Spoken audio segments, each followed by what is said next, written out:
안녕하십니까, 이송수의 재토크 시간입니다. 자, 우리가 재테크를 한 데 있어서 모으고 불리고 지켜가는 이 과정, 정말 힘든 과정이죠. 자, 그런데 이 모든 과정을 일순간에 무너뜨릴 수 있는 아주 치명적인 우리 삶의 단점이 하나 있습니다. 그것은 바로 윤리적인 문제. 그 윤리적인 문제가 바로 그것인데요. 자, 우리가 재테크를 하는 데 있어서 이 윤리적인 문제에 대해서 많은 분들이 간과하고 있는 경우가 많이 있습니다. 자, 오늘 재테크에서는요, 윤리적인 문제가 왜 재테크에서 지키기 과정에 궁극적인 아주 중요한 요소인지 이 점에 대해서 이야기를 드리고자 합니다. 자, 벌써 재작년 이슈가 됐어요. 여기 칼럼에서는 작년이라고 써놨는데 재작년 2020년이 됐으니까요. 김생민 씨의 좀 불미스러웠던 성추행 사건으로 인해 가지고 저도 그렇고 그때 당시 많은 분들이 충격에 빠졌습니다. 그때 당시 이제 김생민의 영수증 해가지고 인기를 끌기도 했었는데 일순간에 사람이 무너지는 사회적 지위 그리고 여러 가지 상황들이 무너지는 그런 모습을 우리는 뉴스를 통해서 볼 수 있었죠.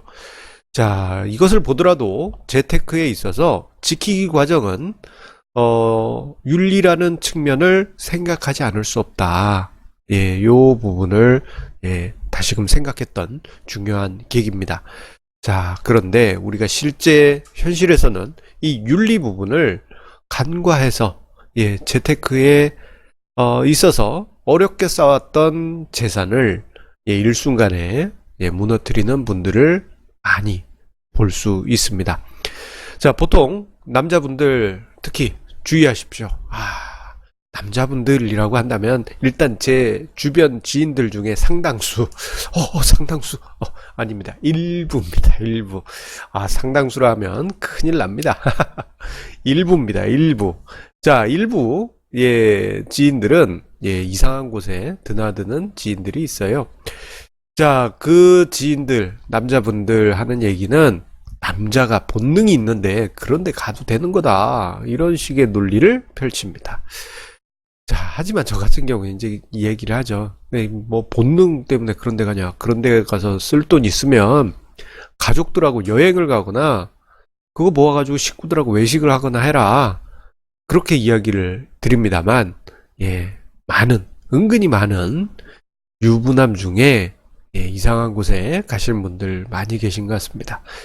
자, 그런데 꼬리가 길면 밟힌다고, 자, 어느 순간 배우자에게 꼬리가 걸리는 일들이 왕왕 있죠. 자, 이러한 상황을 풍자한 유머 게시글도 있을 정도입니다.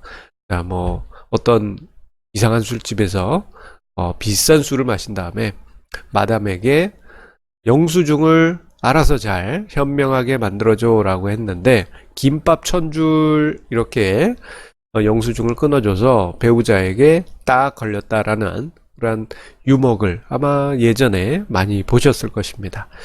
제 지인 중에 한 명도 비슷한 상황으로 해서 딱 걸렸어요. 배우자에게 바로 들통이 났는데 어떻게 됐을 것 같습니까? 여러분들이 생각하실 때도 아찔하다라는 생각이 들죠. 자, 보통 이렇게 이제 들통이 나게 될 경우에는요, 이혼으로 가는 경우가 요즘은 흔합니다. 이혼으로 가게 될 경우에는 그 본인이 재산을 어렵게 쌓았다 하더라도 상당 부분 위자료로 나갈 가능성이 매우 높아져요. 다행히 저 지인 같은 경우에는 싹싹 빌었나 봅니다. 자, 그래서 재산권, 재정권, 가계의 모든 돈에 관한 권리를 부인에게 내놓는 선에서 일단락 됐습니다. 정말 저 지인은 정말 살아있는 게 다행일 정도입니다. 자, 결국은 이게 어떻게 됐냐, 그 지인은 본인 스스로 재테크를 하기 어려운 상황에 놓이고 맙니다. 자, 보통 이렇게 이제 윤리 때문에, 윤리적인 문제 때문에 집에서 재정권을 박탈당하는 분들이 은근히 많습니다. 뭐 제 지인 일부도 있지만 아마 여러분 주변을 싹 보시면 은근히 많은 많은 분들이 이런 상황에 빠져 있다라는 것을 아마 실감하실 수도 있을 것입니다. 자, 순간 본능 같은 경우에는 좀 참아주면 되지 않습니까? 가족을 먼저 생각하면은 그 본능 이런 거 다 숨겨질 수 있는데, 자, 가족을 먼저 생각해야 되는데 그렇지 못한 경우가 많다 보니 재정권을 뺏기는 것은 물론 더 심각하게는 재테크의 모든 것이 물거품으로 가는 그러한 상황들이 만들어지는 것이 현실입니다. 자, 몇 해 전에 간통죄가 폐지된다라는 그러한 뉴스가 있었어요. 실제 이제 간통죄는 이제 우리 역사에서 사라졌죠. 자, 그때 생뚱맞게 그 피임기구를 만드는 회사의 주가가 꿈틀꿈틀 움직인 적이 있습니다. 저 왜 그러냐? 간통이 늘어나기 때문이다라는 논리인데 이게 웃자고 한 얘기라고 하기에는 그때 당시 테마가 조금 씁쓸한 면이 많았습니다. 자, 하지만 사람들이 간과하고 있는 것이 있습니다. 간통죄가 사라졌다고 해가지고 형사나 이런 어떤 감옥에 갔다 오는 그런 일은 없어지더라도 민사가 그대로 남아있죠.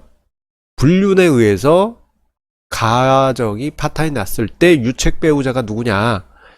예전 같으면은 이제 위자료 소액으로 끝나겠지만 저 부분이 민사로 넘어가게 될 경우에는 아마 시대가 가면 갈수록 점점점 유책 배우자의 책임이 더 크게 반영이 돼서 재산 중에 상당 부분을 떼어주어야 되는 그런 상황을 마주할 수가 있습니다.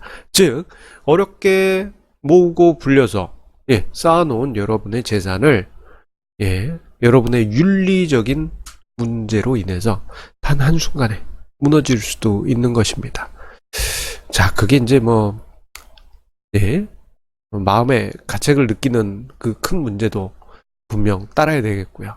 자, 어쨌거나 재산상의 여러 가지 큰 문제, 배우자에게 또 줘야 될 수도 있고, 혹은 또 다른 제3자에게도 피해를 입혀서 재산상 문제가 발생할 수도 있는 것입니다. 자, 그러하기에 우리가 재테크에 있어서 가장 큰 재테크는 바로 부부간의 화합에서 나온다라는 점을 우리가 기억을 해야 될 필요가 있겠습니다. 자, 보통 부부끼리 갈등이 있는 경우에는 부부가 합심해서 재테크를 해보자라는 그런 말조차 할 수가 없죠. 현실적으로 불가능합니다. 맨날 싸우는데 돈 우리 어떻게 해볼까? 이런 얘기 어떻게 나옵니까?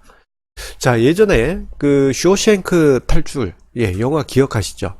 거기서 보면은 그 주인공이 간수장에게 목숨을 걸고 이런 명대사를 남깁니다.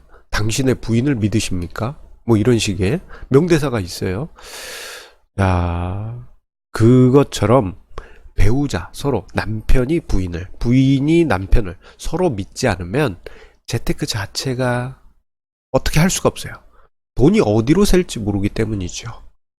자, 하지만 서로 금강석처럼 서로 믿고 단단하게 신뢰가 쌓여 있을 경우에는 부가 자연스럽게 쌓이게 되고 더 쌓인 위에 더 높이 쌓이는 눈사람 같은 효과가 만들어지게 되는 것은 당연한 수순입니다. 하지만 부부가 서로 갈등이 있을 때는 자, 거의 대부분의 가정에서 부가 쌓이다 마는 이러한 일들이 반복되는 것이 현실입니다.